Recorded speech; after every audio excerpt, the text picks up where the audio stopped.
Hello dear student, myself Mahindra Devda. You are watching Sunita बाल निकेतन उच्च माध्यमिक विद्यालय मगरा पुंजला। मैं आपको विज्ञान विषय पढ़ाने जा रहा हूँ। कक्षा 1 का जो अध्याय नंबर 1 है, इसका नाम है आपका फसल उत्पादन एवं प्रबंधन। कि भाई जो ये चैप्टर 1 है, इसमें हमें पढ़ना क्या है? एक तो फसल के बारे में पढ़ना। किसके बारे में? फसल उत्पादन एवं प्रबंधन, यानी कि हम फसल, जो आप फसलों के रूप में जो खेती करते हैं किसान लोग हैं, फसल किस प्रकार उत्पादन करते हैं, किस प्रकार उसका देखभाल करते हैं, किस प्रकार उसका छिड़काव करते हैं और उसको प्रबंधन करके वापस मतलब उपज के लिए मंडी में किस प्रकार भेज दिया जाता है, इन सब की चीजों को हम पढ़ने वाले हैं। तो सबसे पहले हम बात करते हैं, ये देखो इसमें आपको एक पहेली मिलेगी, एक बुझो मिलेगा, जो आपस में क्या करते हैं, क्वेश्चन करते हैं। कि देखो सबसे पहले आता है कि ग्रीष्म अवकाश में पहेली एवं बुझो अपने चाचा के घर गए। किसके घर गए थे? अपने चाचा के घर। और जो उनके जो चाचा जी का जो घर था वो कहाँ पे था? एक गांव के अंदर था। एक किसान परिवार थे। कौन थे उनके चाचा जी? एक किसान थे। अरे भाई, गांव के अंदर क्या होते हैं, ज्यादातर किसान लोग ही रहते हैं, क्योंकि खेती हमेशा कहाँ पे होती है? गांव के अंदर होती है। शहर के अंदर क्या होते हैं? शहर के अंदर औद्योगिक क्षेत्र होते हैं। तो शहर के अंदर मतलब जनसंख्या ज्यादा होती है, खेती करने के लिए जगह कम नहीं होती है, तो यहाँ पे खेती नहीं होती है। तो खेती के लिए सबसे उपयुक्त स्थान कौन सा होता है? गाँव होता है। अब देखो उनके चाचा एक क्या है? किसान है। क्या है?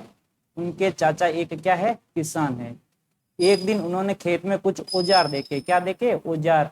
अब ये औजार आपको पता होने चाहिए कौन कौन से होते हैं। देखो, एक तो खुरपी हो गया, दरांती हो गया, बेलचा हो गया, हल। यानी कि जब वो अपने चाचा के घर गए थे तो उन्होंने देखा कि एक तो खुरपी, ये देखो खुरपी का काम होता है कि जैसे कोई फसल उगती है तो उस फसल के साथ कोई अन्य घास फूस उग जाता है, तो उसको हटाने के लिए हम किसका काम लेते हैं? खुरपी को। और ये जो दरांती होती है, ये देखो एक, तो ये देखो दराती, ये जो दराती होती है इसका मतलब होता है जो फसल उग गई है या फसल जो बना दी गई या पक गई है, तो अब उस फसल को काटने के लिए जो आप दराती काम में लेते हो, जिसे आप मारवाड़ी में गांव में जाओगे तो गांव के लोग इसे बोलते हैं दाती बोलते हैं। क्या बोलते हैं? दाती। और एक होता है बेलचा और एक हल। ये हल तो आप सभी को समझ में आया होगा। हल के द्वारा ही जमीन को क्या किया जाता है? पोला किया जाता है। और उसके बाद इसी हल के द्वारा बीज को रोपा जाता है और जिससे कि बीज उगकर तैयार हो जाते हैं फसल के रूप में। अब देखो, अब ये बुझो कहती है भोजन को बड़े स्तर पर उत्पादन करना आवश्यक है। हाँ, अब देखो हमें ध्यान रखना है कि फसल किन चीजों की होती है। अब देखो ज्यादातर आपको जो खाने में काम आने वाली जो चीजें होती है, क्या होती है? जो भोजन के रूप में, ठीक है, आपके भोजन, ठीक है, भोजन में जितने भी कोई चीज काम ले रहे हो, जितने भी आप खाद्य पदार्थ भोजन के रूप में ले रहे हो, तो वो सभी किससे प्राप्त होते हैं? फसल से प्राप्त होते हैं। और फसल को प्राप्त करने के लिए हमें क्या करनी पड़ती है? खेती करनी पड़ती है। और उस खेती करने के लिए हमें क्या करना पड़ता है? गांव का दौरा करना पड़ता है। अगर आप ग्रामीण इलाके में नहीं हो, शहरी इलाके में हो, तो आपको कहाँ पे जाना पड़ता है? गाँव में।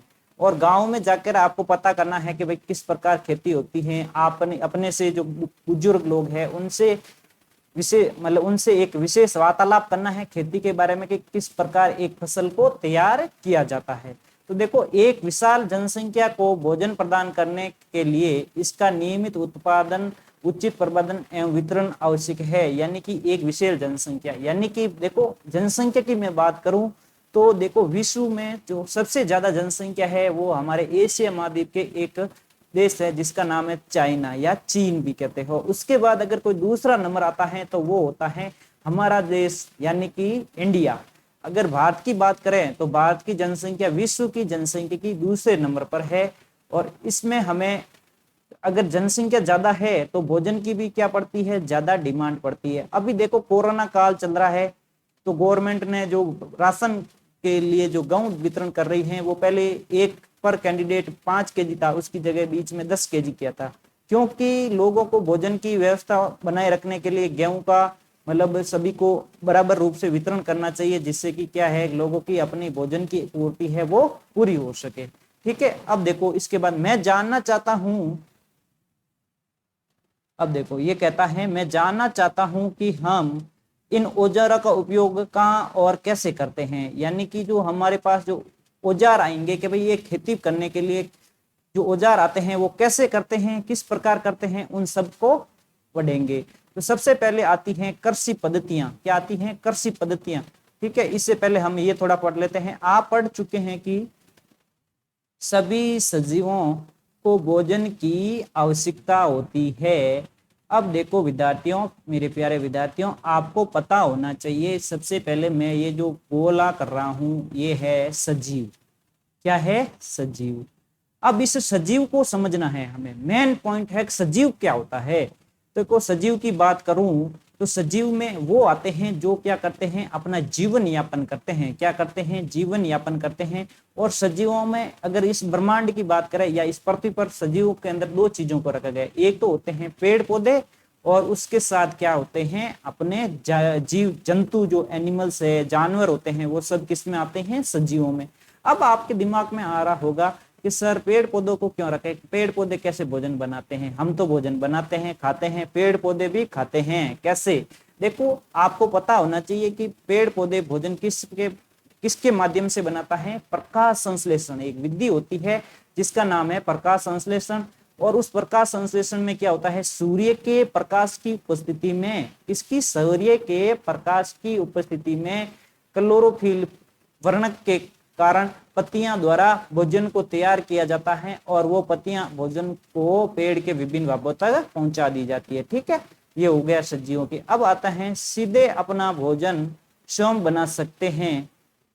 पौधे अपना भोजन क्या बना सकते हैं? स्वयं बना सकते हैं। देखो हमारे को भोजन बनाने के लिए किसी न किसी माध्यम की जरूरत होती है, या हम भोजन क्या होता है? पेड़ों द्वारा जो बनाया होता भोजन होता है उसको काम लेते हैं। अपन को भाई डायरेक्ट भोजन थोड़ी मिलता है। अपन क्या करते हैं? पेड़ों के द्वारा हमें गेहूं, अनाज, जितने भी दाने, सब्जियां, साग सब्जी मिलती हैं, उनको पकाकर हम खाते हैं। तो हमें तो जो ये पेड़ पौधे होते हैं वो अपना भोजन क्या करते हैं? स्वयं बनाते हैं। ये किसी दूसरों पर निर्भर नहीं रहते हैं, ये अपने आप बनाते हैं। लेकिन जो मनुष्य है या जो जानवर होते हैं जितने भी, वो क्या करते हैं? अपने आप को भोजन नहीं बनाते हैं, वो उसको किसी दूसरों का बनाया गया भोजन खाते हैं। जैसे मनुष्य गेहूं को खाता है, तो गेहूं एक भोजन है। ठीक है, इसको मानव ने तो बनाया नहीं, ये अपना आप गेहूं बना है, तो इसको हम खाते हैं भोजन के रूप में। तो हम क्या हो गए? परपोषी। और हमेशा याद रखना, देखो पौधे क्या होते हैं? स्वपोषी होते हैं। याद रखना यहाँ पे, पौधे हमेशा क्या होते हैं? स्वपोषी, यानी कि अपना पोषण स्वयं करते हैं। ठीक है, अब देखो आगे आ गया, हरे पौधे अपना भोजन किस प्रकार संश्लेषित करते हैं? अभी मैंने बता दिया। देखो वापस आ गया ना, क्वेश्चन बन गया आपके कि हरे पौधे अपना भोजन किस प्रकार संश्लेषित करते हैं। तो आपका उत्तर एक शब्द में होगा, प्रकाश संश्लेषण। क्या होता? प्रकाश संश्लेषण, जिसके माध्यम से भोजन बनता। अब आता है देखो, मनुष्य सहित सभी जंतु भोजन बनाने में असमर्थ है। अब देखो मनुष्य सहित सभी जंतु, हमें केवल मनुष्य की बात नहीं करनी है बच्चों, हमें मनुष्य के साथ गाय, बकरी, भैंस, ऊंट, जितने भी जानवर आपको देखने को मिलते हैं, उन सभी की बात करें तो वो भोजन स्वयं नहीं बनाते। जैसे मैं बात करता हूं भैंस की या गाय की, देखो भैंस या गाय अपना भोजन बनाने के लिए वो खुद थोड़ी ना जाती, उसको भोजन बनाया हुआ मिलता है, यानी कि पेड़ों द्वारा पत्तियां बनी है। अब जैसे गाय को खाना है घास, घास खाती है, तो घास मतलब पेड़ या पौधा का खुद का भोजन बनाया हुआ, तो उसके खुद ने तो बनाया नहीं, वो किसी के द्वारा बनाया हुआ भोजन है, उसको खा लेती है। तो ये जो गाय, भैंस, जितने भी सभी, ये देखो ये जंतु आते हैं ना, जितने भी, ये सभी क्या होते हैं? परपोषी। क्या होते हैं? परपोषी। यानी कि इसका अर्थ है कि ये होते हैं जो जंतु, वो होते हैं जो दूसरों के बनाए भोजन पर निर्भर रहते हैं, इसलिए इसे क्या कहते हैं? परपोषी कहते हैं। ठीक है, तो जंतुओं के भोजन का स्रोत क्या है? अब देखो जंतुओं का भोजन का स्रोत क्या है, मैं बात करता हूं यहाँ पे मनुष्य की लेके चलता हूं। सबसे पहले किसकी? मनुष्य की। तो मनुष्य के अंदर भोजन का मुख्य स्रोत क्या है? अनाज है। क्या है? अनाज। अगर भारत में बात करें तो भारत में सबसे ज्यादा क्या होता है? अनाज उत्पादन होता है। अनाज में गेहूं, चावल, मूंग, मोट, बाजरा, ज्वार वगैरह ये सब आते हैं। अब देखो परंतु यहाँ पे आता है, परंतु हम भोजन ग्रहण ही क्यों करते हैं? अब देखो सबसे इंपॉर्टेंट क्वेश्चन यहाँ पे, देखो क्वेश्चन मार्क का चिन्ह है, ये क्वेश्चन बनता है कि हम भोजन ग्रहण क्यों करते हैं।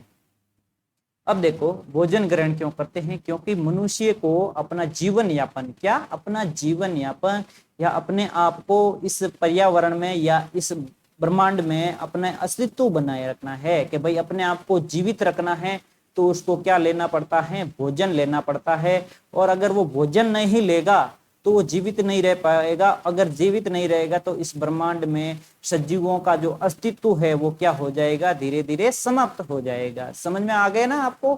ठीक है, अब आगे चलते हैं। आप जानते हो कि सजीव भोजन से प्राप्त ऊर्जा का उपयोग विभिन्न जैविक प्रक्रमों जैसे, अब देखो जैसे कौन से, एक तो पाचन वाला, शोषण वाला एवं क्या आता है, उत्सर्जन में, उत्सर्जन के संपादन में करते हैं। अब देखो यहाँ पे सबसे ऊपर से देखो, सजीव भोजन से प्राप्त ऊर्जा, यानी कि हम भोजन लेंगे तो भोजन से हमें क्या प्राप्त होती है, ऊर्जा प्राप्त होती है। और वो ऊर्जा किस रूप में होती है, हम भोजन लेते हैं ना, तो उस भोजन के अंदर हमें क्या प्राप्त होता है, ग्लूकोज प्राप्त होता है। क्या होता है, ग्लूकोज प्राप्त होता है। और वो ग्लूकोज किस माध्यम से प्राप्त होगा, आपको पाचन के माध्यम से। किसके माध्यम से, पाचन की क्रिया करेगी शरीर, यानी कि मनुष्य के शरीर खाना खाएगा तो मुंह में लेगा, मुंह में लेने के बाद वो चबाएगा, धीरे धीरे पेट के अंदर जाएगा, तो क्या होगा, पाचन होगा।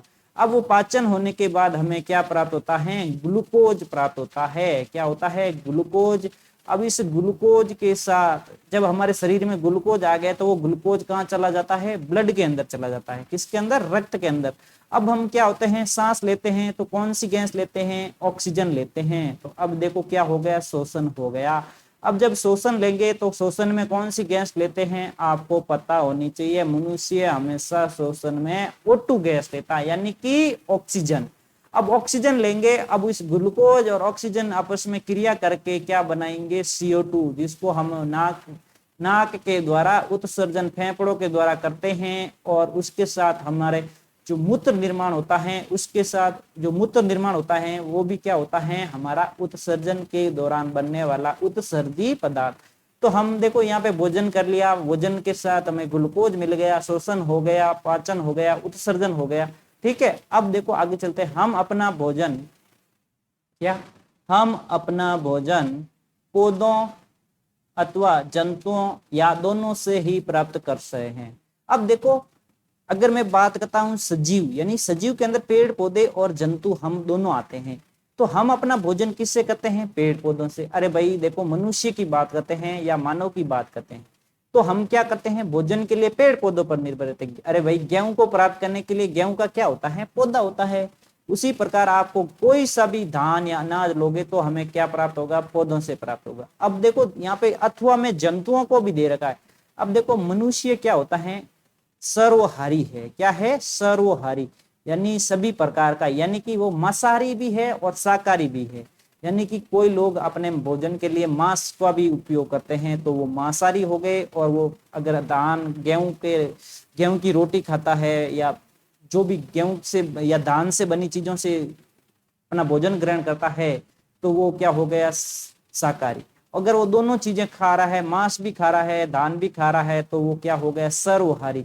यहाँ पे दोनों का अर्थ हो गया सर्वहारी, यानी कि मनुष्य है या जो जंतु होते हैं वो क्या होते हैं, सर्वहारी होते हैं।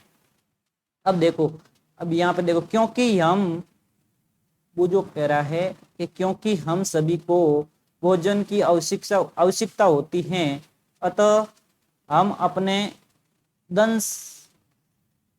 दंश के इतने अधिक लोगों को भोजन किस प्रकार उपलब्ध करा सकते हैं, यानी कि सॉरी यहाँ पे देश, हमारे अपने देश में भोजन को किस प्रकार प्राप्त करा सकते हैं।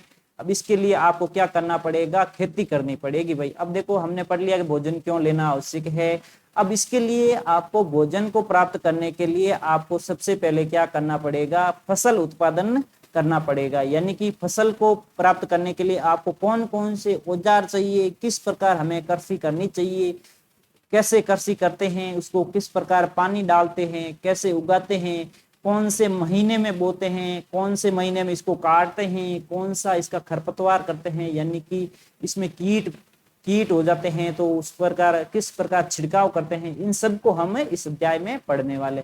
अब देखो, एक विशाल जनसंख्या को भोजन प्रदान करने के लिए इसके नियमित उत्पादन, उचित प्रबंधन एवं वितरण आवश्यक है। तो सबसे पहले आती हैं कृषि पद्धतियां। क्या आती हैं? कृषि पद्धतियां। अब देखो, लगभग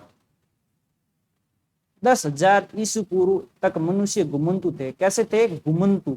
अब घुमंतु का अर्थ देखो, यानी कि यहाँ पे क्या थे? देखो, घुमंतु थे यानी कि घूमकर खेती करने वाले। अब देखो, मनुष्य क्या होता था पहले, आज से 1 लाख वर्ष पूर्व, सॉरी यहाँ पे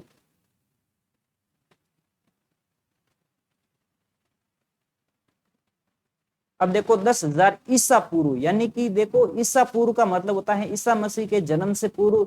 जब मनुष्य की बात होती है तो मनुष्य कैसे खेती करते थे? घुमंतु, यानी कि घूमकर।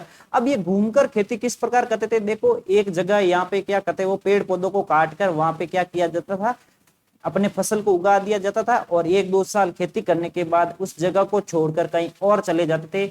इस प्रकार एक जगह मतलब फिक्स नहीं होता था उनकी खेती करने का। 1 साल यहाँ पे खेती कर ली, 1-2 साल के बाद वापस चेंज करके आगे कहीं और चले गए, तो ये क्या कहलाती है? घुमंतु खेती कर ली। अब देखो, वो एक स्थान से दूसरे स्थान तक भोजन एवं आवास की खोज में समूह में विचरण करते रहते थे, यानी कि अपने भोजन या आवास को प्राप्त करने के लिए वो क्या करते थे? समूह में रहते थे, यानी कि ग्रुप बनाकर अपने समाज में रहते थे, और एक समूह बनाता था। और वो समूह में इसलिए रहते थे क्योंकि उनको खेती करने में आसानी होती थी, या कोई प्राकृतिक आपदाएं आती तो उनको सामना करने के लिए उनके पास पर्याप्त उपकरण हो सके, या उसके साथ अगर कोई भी चीज समूह में होती है तो वो ज्यादा सुरक्षित होती है।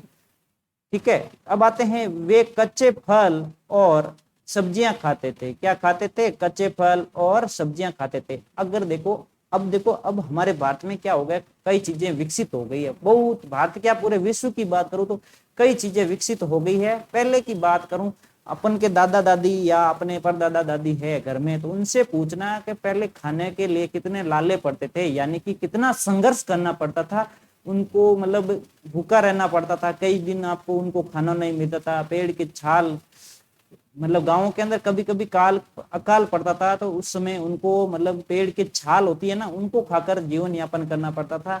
और उनको भोजन के लिए सुबह एक, मतलब दिन में कम से कम एक बार ही भोजन करना पड़ता था। अभी तो क्या है, आपने देखो, आपको जो मर्जी पड़ा अपने उठा लिया और उसको खाना बना के खा लिया। लेकिन पहले ये सब कुछ नहीं था, क्योंकि ये सारी चीजें उपलब्ध नहीं थी। अब देखो, पहले क्या, कच्चे फल। अब देखो क्या होते थे, अब तो हमें क्या होते हैं, पक्के फल खाते हैं, सब्जियों को पका कर खाते हैं, लेकिन पहले क्या होते थे, कच्चे ही खा लेते थे और सब्जियां खाते थे उन्हें। अब देखो, उन्होंने भोजन के लिए जंतुओं का शिकार करना। अब देखो धीरे धीरे क्या हो गया, अब उनमें थोड़ी बुद्धि विकसित होने लगी, तो उन्होंने क्या कर दिया, जंतुओं का शिकार। अभी भी करते हैं ना लोग भाई, अपना शिकार करते हैं, जिसके कारण क्या होता है कि वो अपना भोजन है वो प्राप्त कर सके।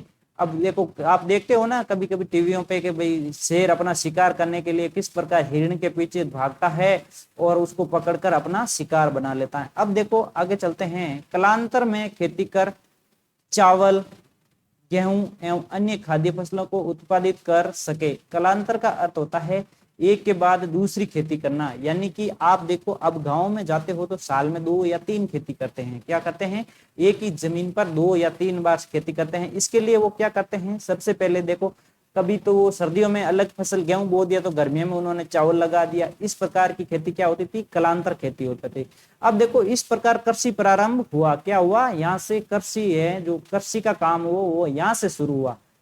ठीक है, इनसे पहले क्या, कच्चे फल खाते थे, जानवरों को शिकार करके पहले कच्चा मांस खाते थे, उसको फिर उन्होंने क्या किया, धीरे धीरे पकाना शुरू किया। आग का आविष्कार हुआ, पूरा आग का आविष्कार हुआ था पूरा पाषाण काल में। अब उन आग का आकार कैसे, मतलब सॉरी, आग का जो आविष्कार हुआ था वो क्या होता, 2 पत्थरों को जब टकराए तो उनसे क्या, चिंगारी निकली थी।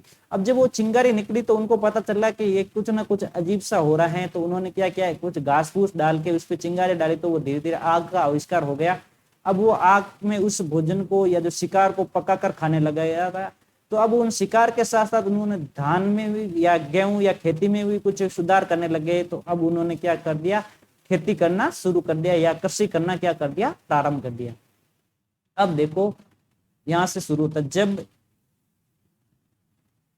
अब देखो जब जब एक ही किस्म के पौधों किसी स्थान पर बड़े पैमाने पर उगाए जाते हैं तो इसे क्या कहते हैं, फसल कहते हैं। ये अंडरलाइन कर लो, आपके 1 नंबर का या आपके यहाँ पे क्वेश्चन बनता है कि फसल किसे कहते हैं, तो आपका जवाब होगा जब एक ही किस्म के पौधे। अरे भाई जब आप फसल उगानी है गेहूं की, तो गेहूं की एक ही किस्म के पौधे एक ही स्थान पर बड़े पैमाने पे डालते हो। ऐसे थोड़ी ना गेहूं के साथ चावल डाल दिया, मूंग डाल दिया, मोट डाल दिया, ऐसे थोड़ी ना होता है।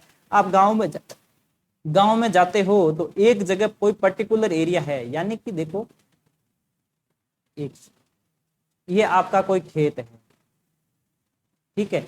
अब इस खेत में मैं बात करता हूं तो यहाँ पे देखो उसने क्या कर दी, गेहूं की खेती कर दी। उसके पास में उसने कोई और खेती कर दी, जैसे सरसों की खेती कर दी। उसके पास में क्या होते हैं और, जैसे कपास की खेती हो गई, आपके प्याज की खेती हो गई, लहसुन की खेती हो गई, ऐसे ऐसे मतलब अलग अलग जगह करते हैं। ऐसा थोड़ी ना मिलता है कि भाई यहाँ पे गेहूं के साथ भी आपके सरसों उगी हुई है, गेहूं के साथ में भी और कोई फसल जैसे रायडा है, जीरा है वगैरह वो उगते हैं, ऐसा नहीं होता है। फसल के लिए आपको क्या करना पड़ता है, एक ही जगह पर क्या, देखो एक ही किस्म के पौधे, यानी कि किस्म की बात करें तो मैं लेता हूं यहाँ पे गेहूं की मानते हैं, किसको मानते हैं, गेहूं के किस्म के पौधे को किसी स्थान पर बड़े पैमाने पर उगाए जाते हैं तो उसे क्या कहते हैं, फसल कहते हैं। यानी कि आपको फसल उगानी है तो आप क्या करोगे, बड़े पैमाने पर गेहूं को वहां पे एक किसी जगह पर डाल देते हो तो वो गेहूं की खेती होगी, तो उसे क्या कहते हैं, फसल कहते हैं। अब देखो उदाहरण के लिए गेहूं की फसल का अर्थ है कि खेत में उगाए जाने वाले सभी पौधे क्या होंगे, गेहूं के होंगे। यानी कि ये पूरा खेत है, ये पूरा खेत है। अगर मेरे को इस पूरे खेत में गेहूं बोना है तो मैं पूरे खेत में क्या डालूंगा, गेहूं के बीज। अगर मेरे को यहाँ पे थोड़ी गेहूं की भी खेती करनी है, किसी और की भी साथ में पास में खेती करनी है, तो मैं इसके साथ ना डालकर अलग जगह पे इसके बीज डालूंगा। अगर मैं इसके साथ में बीज डालूंगा तो आपको मिक्स खेती हो जाएगी, जिसमें ना तो आपको सही प्रॉपर रूप से गेहूं मिल पाएगा और ना कोई वो अदरवाइज जो हमने फसल के बीज डाले हैं वो प्राप्त होंगे। अब आगे चलते हैं। यहाँ तक आपको याद रखना है, ये वाला जो मैंने अंडरलाइन किया है या हाईलाइट किया है, जब एक ही किस्म के पौधे को किसी स्थान पर बड़े पैमाने पर उगाए जाते हैं तो इसे क्या कहते हैं, फसल कहते हैं। ठीक है, अब आगे चलते हैं। आप जानते हैं कि फसलें विभिन्न प्रकार की होती हैं। अब देखो, अब हम जानते हैं कि फसलें भी क्या होती हैं, विभिन्न प्रकार की होती है। कौन कौन सी, सबसे पहले आता है अन्न, यानी कि धान। अरे भाई अन्न, धान, जिसके अंदर देखो मैं बात करता है गेहूं, बाजरी, मूंग, मोट, चावल, चना, ये सब किसके अंदर आते हैं, आपके ज्वार वगैरह, ये सब किसमें आते हैं, अन्न के अंदर आते हैं, धान के अंदर आते हैं। उसके बाद हम खेती में और क्या उगाते हैं, सब्जियां। यानी कि आप जब मंडी से या सब्जी के दुकान से जितने भी हरी सब्जियां हैं जो लेके आते हो, जैसे आप बात करता हूँ खीरा काकड़ी, तरता काकड़ी, तीनसी, तोरू, आल, लौकी, जितने भी सब्जियां लेके आते हो वो सभी क्या होती हैं, आपकी फसल होती है। यानी कि इसी को उगाने के लिए हमें क्या करना पड़ता है, फसल की खेती करनी पड़ती है और खेती के लिए हमें क्या, फसल उगानी पड़ती है। अब आता है फल। आपके जितने भी जो फल होते हैं वो किससे प्राप्त होते हैं, पेड़ पौधों से प्राप्त होते हैं। और इसके लिए क्या करनी पड़ती है, खेती करनी पड़ती है। और खेती के लिए जैसे मैं बात करता हूँ फल की, आम की, अरे भाई आम की खेती करने के लिए आम के पेड़ को लगाना पड़ता है, उसको पानी देना पड़ता है, उसका देखभाल करना पड़ता है, उसको मतलब कीटों से रक्षा करनी पड़ती है। ये सब क्या कहलाती है, खेती करना कहलाती है या कृषि कहलाती है। अब देखो, जिस मौसम में ये पौधे उगाए जाते हैं उसके आधार पर हम फसलों का वर्गीकरण कर सकते हैं। यानी कि देखो, मौसम में अलग अलग मौसम में अलग अलग प्रकार की फसलें उगाई जाती है। अपन के अंदर, भारत के अंदर कम 2 मौसम होते हैं, सर्दी और गर्मी की बात होती है। मेन कितने होते हैं, सर्दी की फसल अलग होती है, गर्मियों की फसल अलग होती है। अब देखो, भारत एक क्या है, विशाल देश है। विशाल का मतलब भारत एक विकसित और बड़ा देश है, ऐसा नहीं है कि छोटा सा देश है, भारत भी काफी बड़ा विकसित देश है। और एक भारत कैसा देश है, आपको याद रखना, भारत एक कृषि प्रधान देश है। कैसा है? कृषि प्रधान, यानी कि भारत की जो अर्थव्यवस्था है वो सबसे ज्यादा किसी पर टिकी है, तो वो है कृषि।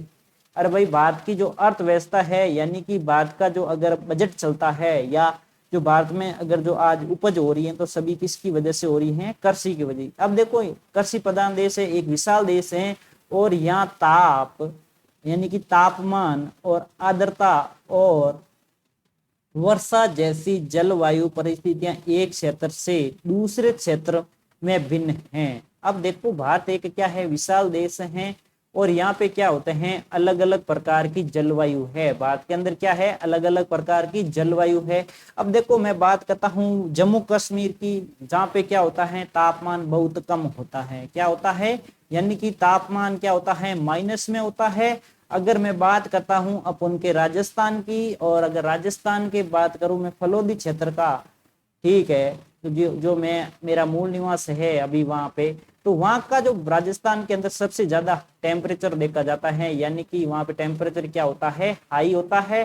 अगर मैं बात करता हूँ जम्मू कश्मीर या ऊपर अरुणाचल प्रदेश या ऊपर वाले जो जितने भी राज्य होते हैं, वहां पे क्या होता है? तापमान कम होता है। अब देखो, जो तापमान कम में जो फसलें होती हैं वो अधिक तापमान पे नहीं होगी, और जो अधिक तापमान में होने वाली फसलें होती हैं वो कम तापमान पे नहीं होगी।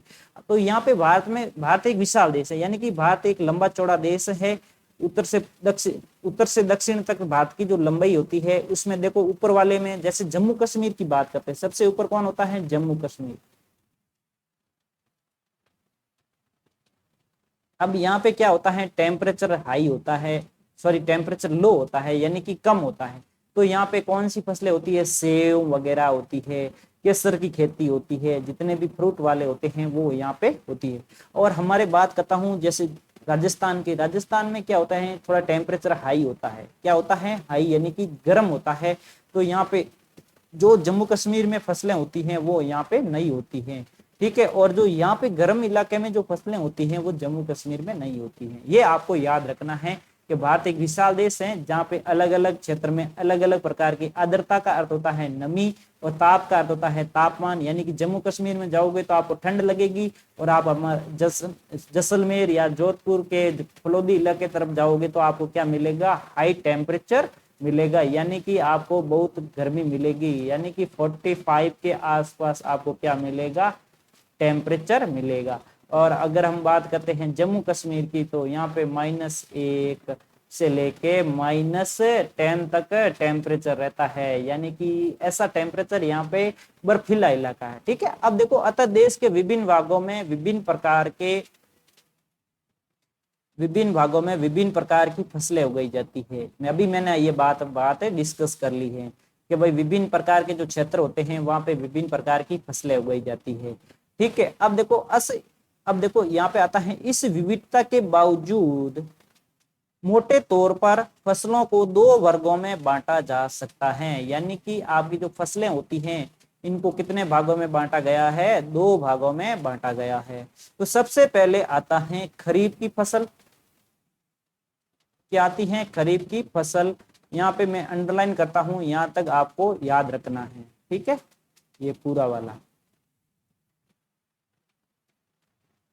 ठीक है। अब देखो, खरीफ की फसल क्या? वो फसल जिन्हें वर्षा ऋतु में बोया जाता है खरीफ की फसल कहलाती है। अब देखो, यहाँ पे हम ये भी लिख सकते हैं, गर्मियों में बोई जाने वाली फसल को क्या कहते हैं? खरीफ की फसल।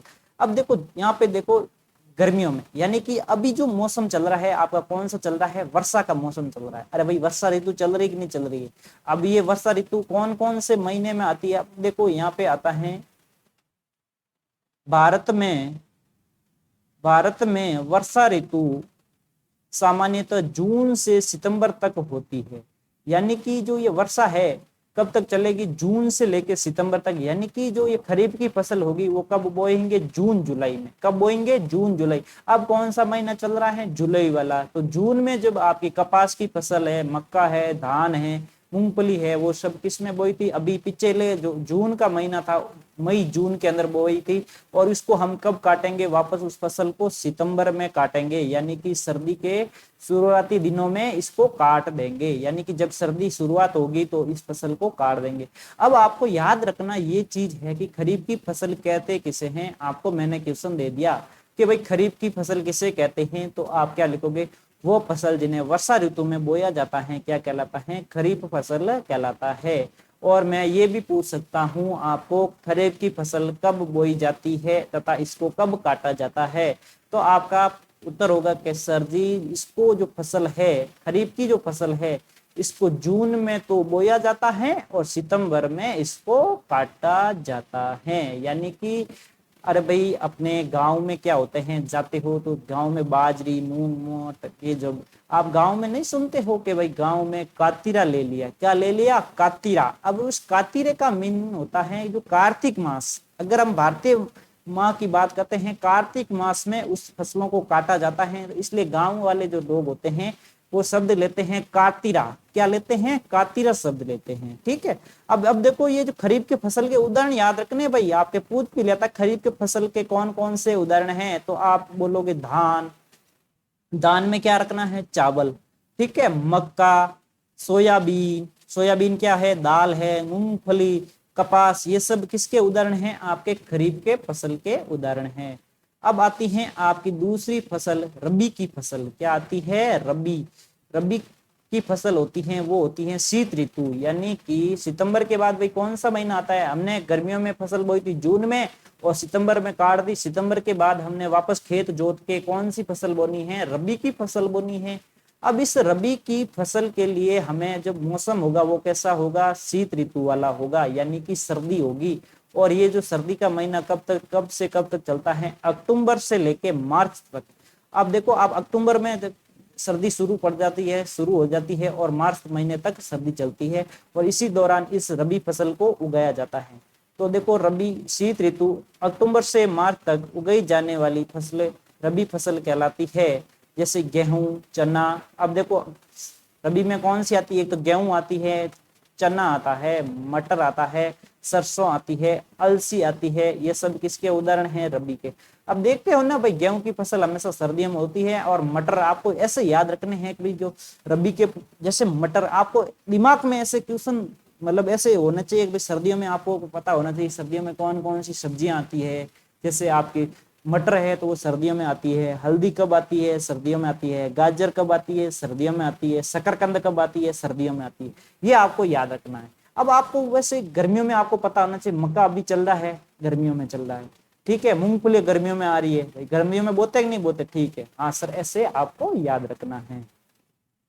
अब इसके अलावा कई स्थानों पर, अब देखो इसके अलावा कई स्थानों पर दालें और सब्जियां ग्रीष्म में उगाई जाती है, यानी कि मज गर्मी में उगाई जाती है। ठीक है। अब चलो आगे चलते हैं। आधारिक फसल पद्धतियां, यानी कि अब हमें जो पढ़नी है वो क्या पढ़नी है? आधारिक फसल पद्धतियां के फसलें किस प्रकार उत्पन्न की जाती है। अब देखो, धान को शीत ऋतु में क्यों नहीं उगाया जा सकता? यहाँ पे इस भाई साहब ने बहुत अच्छा क्वेश्चन पूछ लिया।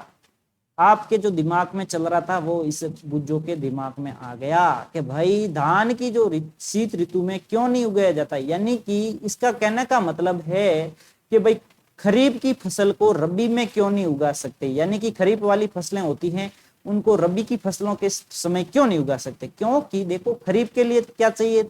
मैंने क्या बोला, भारत क्या है? भारत में अलग अलग प्रकार का, अलग अलग ऋतु में अलग अलग तापमान होता है, यानी कि गर्मियों में तापमान क्या होता है? अधिक होता है।